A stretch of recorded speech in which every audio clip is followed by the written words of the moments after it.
के गहरे रंगों वाली सूरत की तस्वीर, सीरत से तो बन जाती है बिगड़ी हुई तकदीर। किसकी है दुनिया में शोहरत, सूरत या सीरत, सूरत या सीरत, सूरत या सीरत। अच्छी सूरत अच्छी सीरत दोनों हैं अनमोल, हीरे मोती सोना चांदी इनका नहीं है मोल। अच्छी सूरत अच्छी सीरत दोनों हैं अनमोल, हीरे मोती सोना चांदी इनका नहीं है मोल। घर जन्नत है किसकी बदौलत, सूरत या सीरत, सूरत या सीरत, सूरत या सीरत।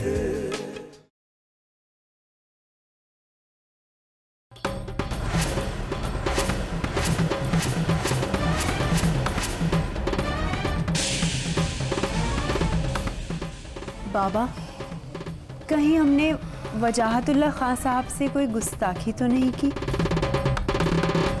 आज हमें यकीन हो गया है कि हमारी बेटी निहायत ही ज़हीन है। जो कुछ भी आपने किया ठीक ही किया। अगर इस किस्म के लोगों से हम डर गए तो फैक्ट्री में सियासी लोगों का राज हो जाएगा। हाँ तुझको और फौजिया को तो बहुत पढ़ने का शौक था ना बेटा। तो वो फौजिया ही थी। फौजिया? हमारा गांव रजबपुर, बर्बाद हो गया था सैलाब में। एक खुशखबरी देना तो मैं तुमको भूल ही गया। कल रशीद आया था।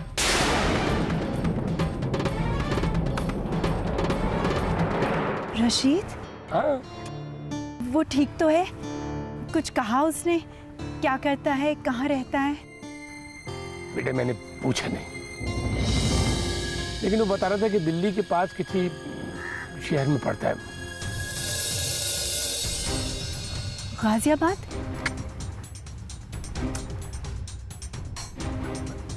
गुड़गांव? ना ना ना ना ना। नोएडा? हाँ हाँ हाँ वहीं वहीं नोएडा। वो तुम्हारे बारे में पूछ रहा था। फिर आपने क्या कहा? मैं क्या कहता बेटा,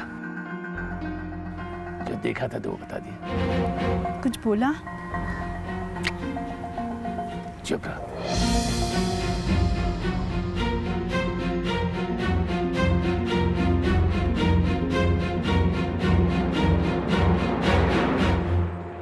हेलो। हाँ हाँ हाँ, अरे भाई बोल रहे हैं, हम कृपा शंकर बोल रहे हैं। हाँ हाँ, मगर भाई कृपा तो फौजिया बिटिया को ही करनी है। मुनीम जी क्या कह रहे हैं आप? जो फौजिया बिटिया का हुक्म होता है बस हम तो उसी की तामील करते हैं। भाई सारे इख्तियार उन्हीं को हैं। तो कहाँ गई हैं आपकी मैडम इस वक्त?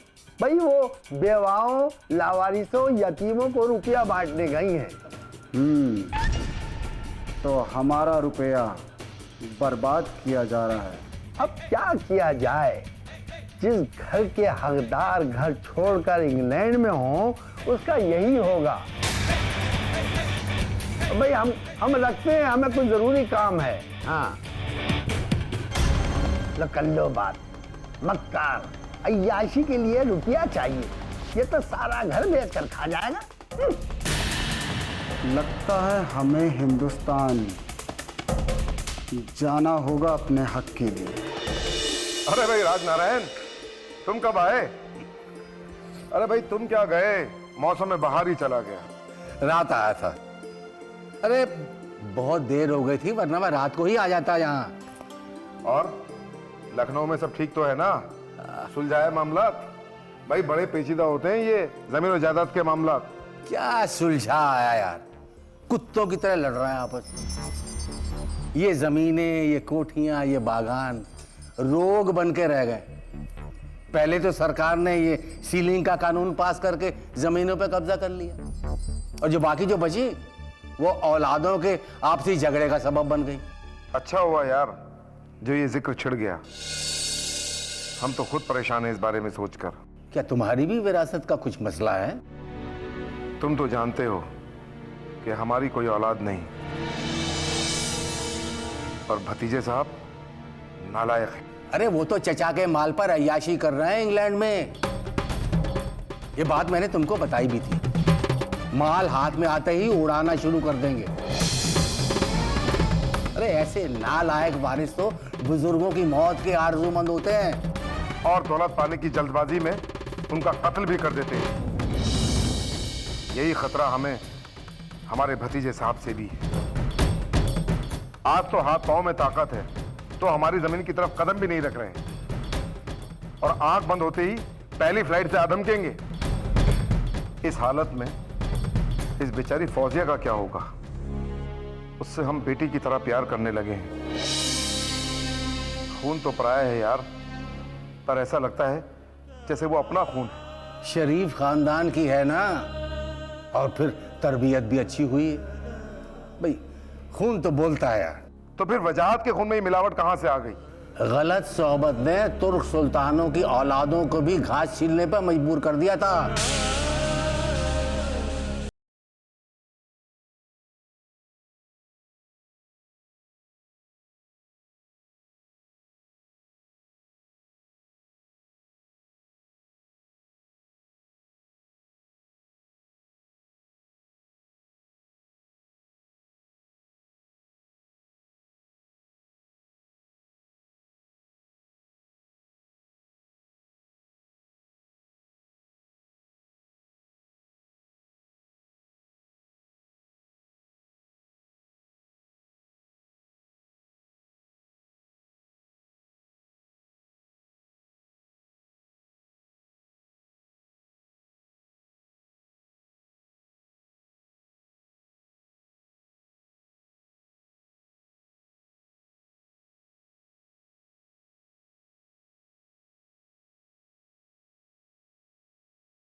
शाम भी थी धुआं धुआं, हुस्न भी था उदास उदास। दिल को कई कहानियां याद से आकर रह गई। उसे भी साथ में ले आते तो अच्छा था। इतना ही प्यार करते हो तो अपनी महबूबा को छोड़कर क्यों आ गए? और अगर अब आ ही गए हो तो लाइफ को एंजॉय करो यार। अच्छा, हमें अपनी महबूबा बना लो फॉर द टाइम बिंग। बाद में चाहे बुला देना, हम माइंड नहीं करेंगे। कैसी बातें कर रही हो? Please don't mind. अच्छा वहाँ चलते हैं, देखो वहाँ अनुराधा और अंशुल भी हैं, चलो। यू नो, जवानी लाइफ का प्राइम टाइम होता है। लाइफ में बस एक बार आता है शबाब, फिर तो जिंदगी में खिजा ही खिजा है। ये उम्र मौसमी बहार की तरह लौट कर नहीं आएगी यार। अरे कॉलेज से जाओ तो कुछ यादें तो साथ लेकर जाओ। सिर्फ डिग्री लेके जाना हमें अच्छा नहीं लगता। यादें ही तो हमारी जिंदगी का बेशकीमती सरमाया है। सुन रहे हो ना?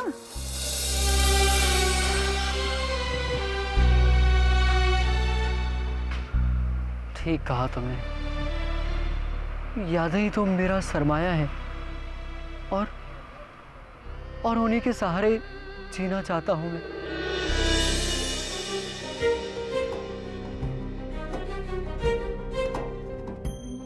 लेकिन वो बता रहा था कि दिल्ली के पास किसी शहर में पड़ता है। गाजियाबाद? ना ना ना ना, ना। नोएडा? हाँ हाँ हाँ।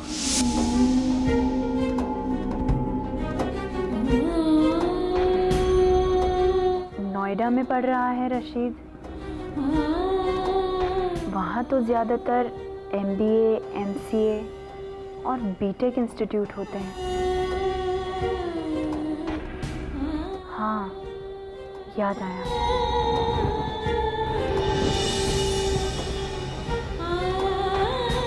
एक बार उसने कहा था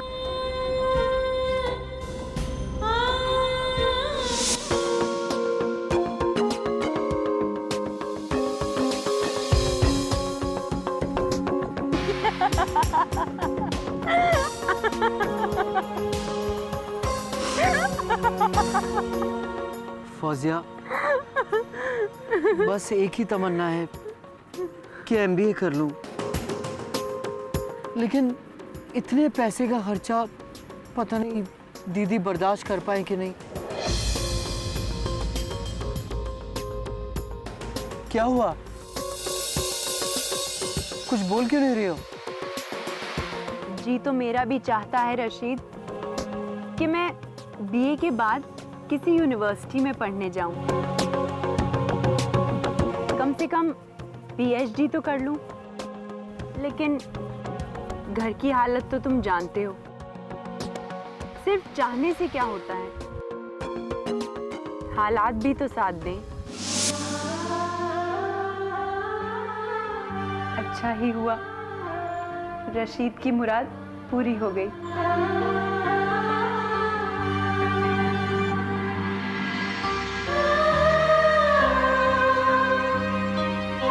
कौन लड़कियों की फिक्र करता है? बस उस वक्त तक पढ़ती हैं जब तक शादी ना हो जाए, और फिर माँ बाप भी इतना पैसा कहाँ से लाएंगे? तालीम का खर्चा, शादी का खर्चा।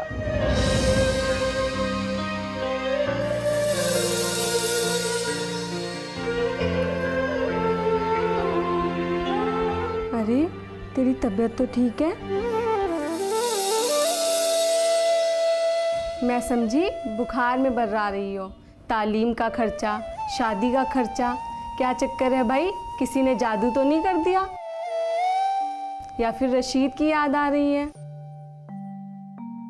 बेटी, खान साहब को देखना जरा। मैंने डॉक्टर को फोन कर दिया है, वो आने ही वाले हैं। राज साहब भी आ गए हैं। और आप अब बता रही हैं? बेटी चलो। लंबी सांस लीजिए।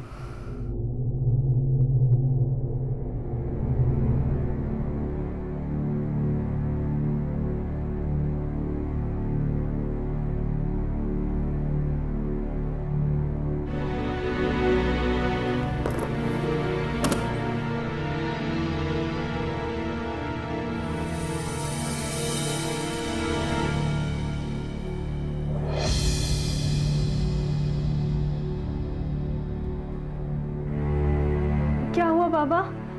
आप तो अरे कुछ नहीं बेटा, तुम देख तो रही हो हम बिल्कुल ठीक हैं। बस यूं ही अपने कमरे की तरफ आ रहे थे, चक्कर आ गया। इसने देख लिया और हंगामा कर दिया। राज को भी फोन कर दिया और डॉक्टर को भी। डॉक्टर तिवारी, आपकी क्या राय है? देखिए मिस्टर राज, घबराने की कोई बात नहीं है, लेकिन कोई बड़ा सदमा पहुंचा है खान साहब को। मेरा मतलब है ज़हनी सदमा। बज़ाहिर ऐसी कोई बात हुई तो नहीं?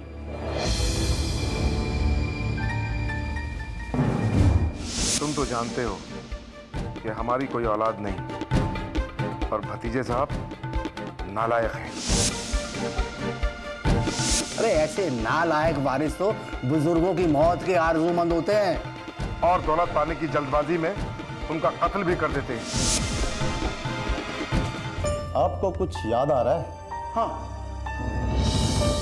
कल रात मेरी और खान बहादुर की उनकी जायदाद के वारिस को लेकर गुफ्तगू चल रही थी। आप तो जानते हैं ना उनके भतीजे। हाँ, वजाहतुल्लाह खान। हाँ, वही। खूब जानता हूँ वजाहतुल्लाह खान को। डाका डाल रहा है वो आजकल खान साहब की दौलत पर। बस शोहरत कर रखी है इंग्लैंड में पढ़ने की।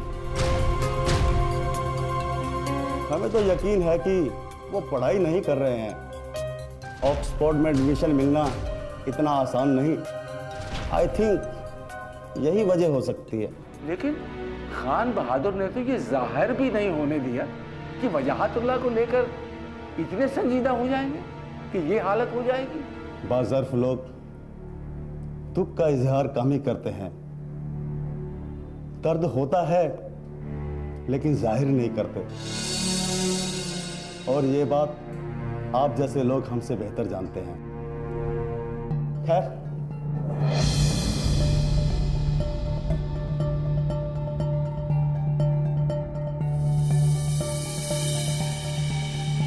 मैंने सारे टेस्ट लिख दिए हैं, इसे आप करा लीजिए। और सबसे पहले आप सीटी स्कैन कराइए। रिपोर्ट्स देखकर ही डिसाइड करना पड़ेगा, मे बी पेशेंट को एडमिट करना पड़े।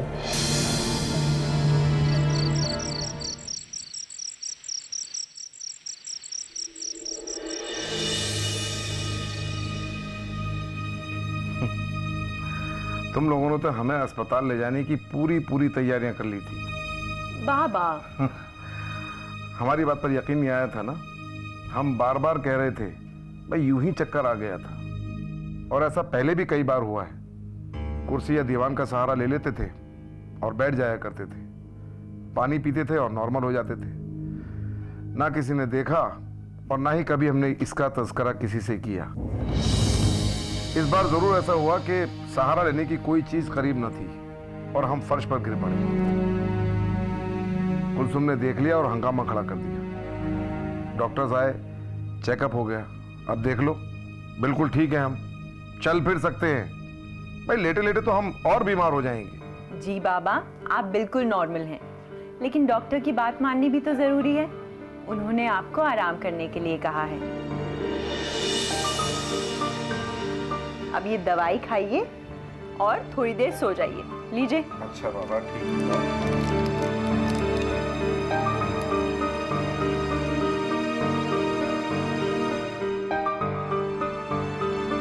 चलिए अब लेट जाइए।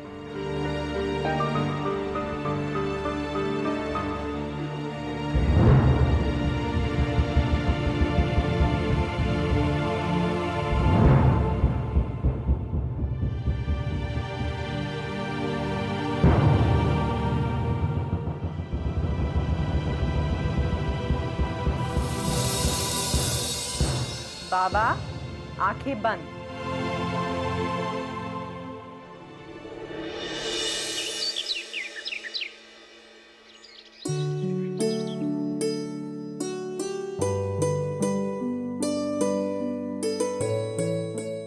नमस्ते जी, आप? मैं पहले भी आ चुकी हूँ। खान साहब की अयादत के लिए आई हूँ। मुझे मालूम हुआ है कि खान बहादुर साहब की तबीयत नासाज है। जी, आप तशरीफ रखिए, मैं उन्हें इतना करती हूँ।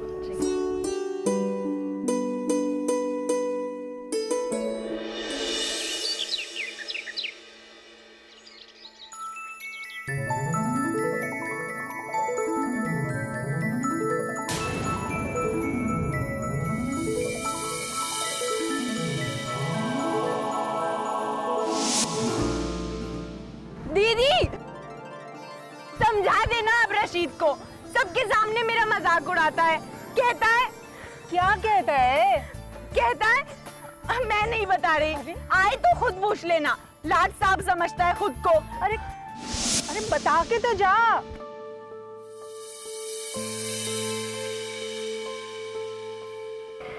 दीदी, आप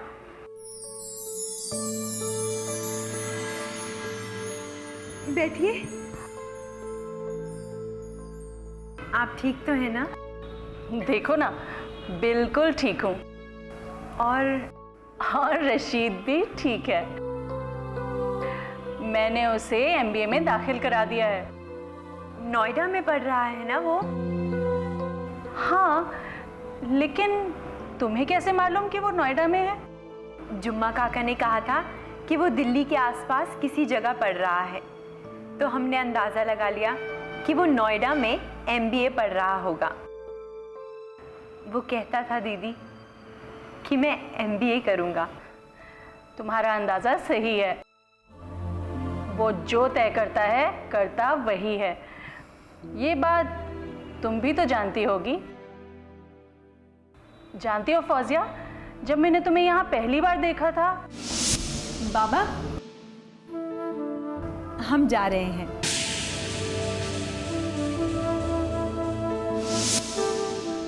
मुझे उसी दिन शक हो गया था कि तुम रजबपुर वाली फौजिया हो, लेकिन यकीन नहीं था।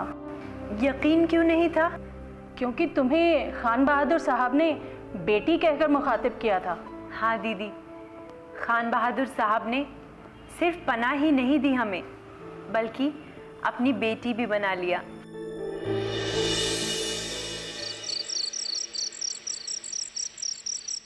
भाई मुबारक हो, तुम दोनों ग्रेजुएट हो गई हो माशाल्लाह। जी बाबा, आपकी दुआओं से। बेटे, हमारी दुआएं तो तुम दोनों के साथ हमेशा हैं। वैसे हमने तुम्हें ये कहने के लिए बुलाया है कि तुम दोनों जिस यूनिवर्सिटी में चाहो पढ़ सकती हो। हमारी तरफ से इजाजत है। आपको छोड़कर? नहीं बाबा, हरगिज़ नहीं। आपने मुझे जिंदगी दी, इज्जत दी, प्यार दिया, और मैं आपको छोड़कर चली जाऊं, वो भी इस हालत में? तुम बेटी नहीं, बेटा हो हमारा। तुम्हें ही तो हमारे सारे अधूरे काम पूरे करना है। कैसी बातें कर रहे हैं बाबा आज आप? हुक्म कीजिए, क्या करना है हमें? बहुत कुछ तो करते हैं आप।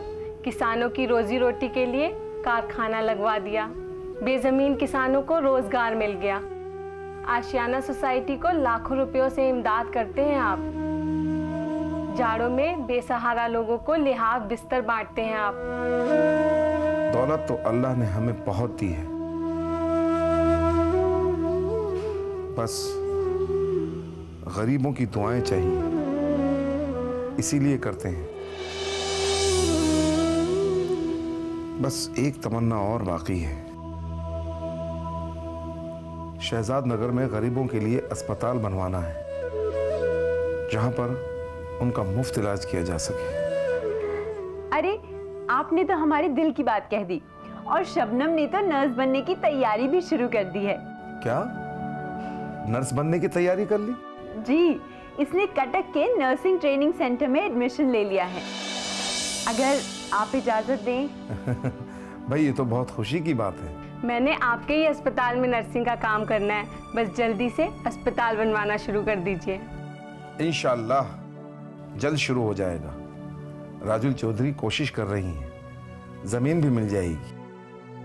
अरे भाई फौजिया, शबनम तो नर्सिंग ट्रेनिंग के लिए कटक चली जाएगी, फिर तुम क्या गुड्डे गुड़ियों से जी बहलाओगी? हमने राजुल जी से पहले ही कह दिया है कि जब तक ये लौट कर आए किसी और का इंतजाम कर दे। वाह भाई वाह, हमें बताए बगैर ही सारी प्लानिंग कर ली। बाबा, हमारी बेटी बहुत होशियार हो गई है। सूरत का सूरज ढलने पर सीरत की ये शान पूरे कर देती है सारे ख्वाबों के अरमान। कौन बने अरमानों की दौलत, सूरत या सीरत, सूरत या सीरत, सूरत या सीरत, सूरत या सीरत, सूरत या सीरत।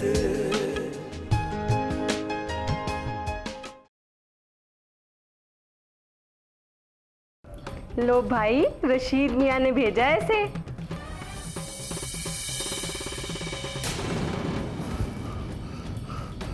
ताजदार बेगम। रुक जाइए बीबी जी, अंदर जाने की मनाही है। दिल से भुला भी नहीं पाता और ज़बान से इकरार भी नहीं करता।